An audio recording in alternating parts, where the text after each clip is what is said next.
ಇನ್ನು CM DK Shivakumar ಅವರನ್ನ ಭೇಟಿಯಾಗಿದೆ ಹಿರಿಯೂರು ರೈತರ ನಿಯೋಗ. ಮಾಜಿ ಸಚಿವ ದಿವಂಗತ ಸುಧಾಕರ್ ಅವರ ಪುತ್ರ ಸುಹಾಸ್ ನೇತೃತ್ವದಲ್ಲಿ ಸಿಎಂ ಭೇಟಿಯಾಗಿದ್ದಾರೆ.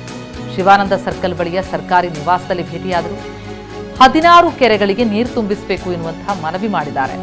ಜವನಗೊಂಡನಹಳ್ಳಿ ಹೋಬಳಿಯ 16 ಕೆರೆಗಳಿಗೆ ಗಾಯತ್ರಿ ಜಲಾಶಯಕ್ಕೆ ನೀರು ತುಂಬಿಸುವಂತೆ ಮನವಿ.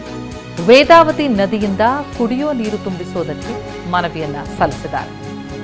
ಅಂತರ್ಜಲ ಮರುಪೂರ್ಣ ಮಾಡುವಂತಹ ಕಾಮಗಾರಿಗೆ ಅನುದಾನ ಕೊಡಿ, 244 ಕೋಟಿ ವೆಚ್ಚದ ಕಾಮಗಾರಿಗೆ ಅನುದಾನವನ್ನ ನೀಡಿ ಎನ್ನುವಂತಹ ಮನವಿಯನ್ನ ಸಲ್ಲಿಸಿದ್ದಾರೆ ಸಿಎಂ ಡಿಕೆ ಶಿವಕುಮಾರ್ ಅವರಿಗೆ. ವಿವಿಧ ಕಾಮಗಾರಿಗಳಿಗೆ ಬೇಕಾದಂತಹ ಅನುದಾನ, ಅಂತರ್ಜಲ ಮರುಪೂರ್ಣ ಮಾಡುವಂತಹ ಕಾಮಗಾರಿ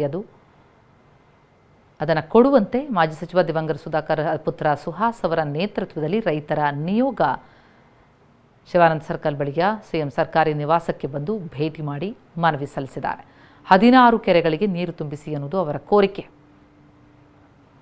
ಜವನಗೊಂಡನಹಳ್ಳಿ ಹೋಬಳಿ ಬಳಿ ಇರುವಂತಹ 16 ಕೆರೆಗಳಿಗೆ ನೀರು ತುಂಬಿಸುವಂತೆ, ಗಾಯತ್ರಿ ಜಲಾಶಯಕ್ಕೆ ನೀರು ತುಂಬಿಸಿ ಎನ್ನುವಂತಹ ಮನವಿಯನ್ನು ಸಲ್ಲಿಸಿದ್ದಾರೆ.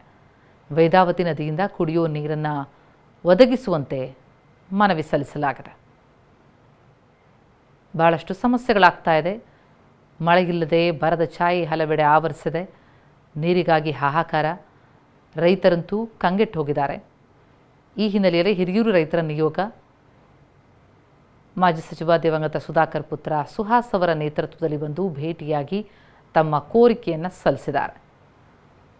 ಇದಕ್ಕೆ ಯಾವ ರೀತಿ ಸ್ಪಂದನೆ ಸಿಗುತ್ತೆ, ಕೆರೆಗಳಿಗೆ ನೀರು ತುಂಬಿಸುವಂತಹ ಕಾರ್ಯ ನಡೆಯುತ್ತಾ ಅನ್ನೋದು ಸದ್ಯಕ್ಕೆ ಕುತೂಹಲ.